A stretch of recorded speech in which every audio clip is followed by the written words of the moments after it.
Aminin natin, nakapasok na sa pulang bahay. Siyempre. Ay, wow, nabuad-ad ka na ate ah. Ilang beses nagpaubo ate? Marami, siyempre. Ha? Ang tagal ko. Hi ate Joy, nako. Hello po. Magandang gabi po. Ganda mo naman ngayon ate. Fresh na fresh ang iyong bangs ate ah. Blooming na blooming si ate ah. Kitang-kita talaga ate, bumabalik yung mga panahong ipinagbubuntis ka pa ng nanay mo. Alam kong bakit. Kasi alam niyang pinaglihi ka niya sa mangga. Bakit po? Ba't mangga? Kasi hugis mangga. So, accepted mo na pinaglihi ka sa mangga. Opo. Huh? Tuwang-tuwa talaga ako ate sa kilay mo ate, pinaghirapan mo talaga. Ate, galaw ka pa ng galaw ate para matutuwa naman ang ating mga bisita ngayong gabi. Yan, kasi sa iyong paggalaw ate, parang nasishake ang kanilang mundo. Hindi lang nagsishake ang kanilang mundo ate, kasi nagsishake din pa rin ang mga Mount Canlaon. O yayamanin si ate guys, ang daming alahas. Hindi po. Siguro kung si ate yung makakatuluyan nyo guys, buhay na kayo. Grabe. Guys, bukod sa sagana pa siya sa mga alahas guys, alam kong malawak ang kanyang plantasyon ng mangga.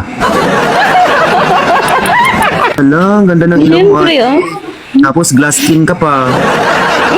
Ilang layer ng filter ang ginamit mo dyan? 10. Ay, naku, akala ko mga 11. Hala, si ate parang kapag naririnig ko guys yung mga tawa ni ate, parang may naririnig ako na may naalala ako yung mga malapit mo nang maabot yung karurok-rurukan ng langit.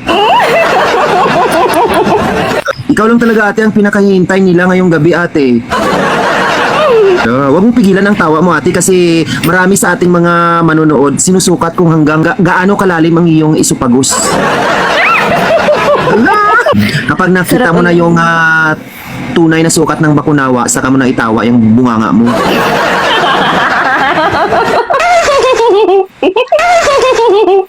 Nako, huwag mong pigilan yung tawa mo ate. Natatakot kang mahulog yung pistiso mo? Ay, Huwag kang mahiya na itawa mo lang yan ate, kahit na makita pa yung mga gilagid at ngalangala. 41 years old, may 3 anak. Tapos, ang aking katanungan ate is, may gata pa ba? ay, siyempre naman. Naglalaway pa ate? Yes. Ay, ibig sabihin, handa ka nang magpaubo, tama? Ginagawa mo. Oo, si ate may padila-dila pang nalalaman. Ate, oo o hindi, handa ka na bang magpaubo? Yes. Ha? Yes. Ha? Yes. Ano bang tipo mo sa isang lalaki? Kalbo o mabuhok? Mabuhok. Mabuhok. Oh, Sa taas, ha? Sa taas. Mabuhok sa taas. ate, wag tayo doon sa mga green-minded, ate. Ano naman? Siyempre, buhok yan ang ating pinag-uusapan. Sa ulo. Hindi doon. Ikaw talaga, Sige, ate. Kuya Mar. Sige. So, you are 41 years old. Ilang taon na nga nabakanti ang iyong banga-banga?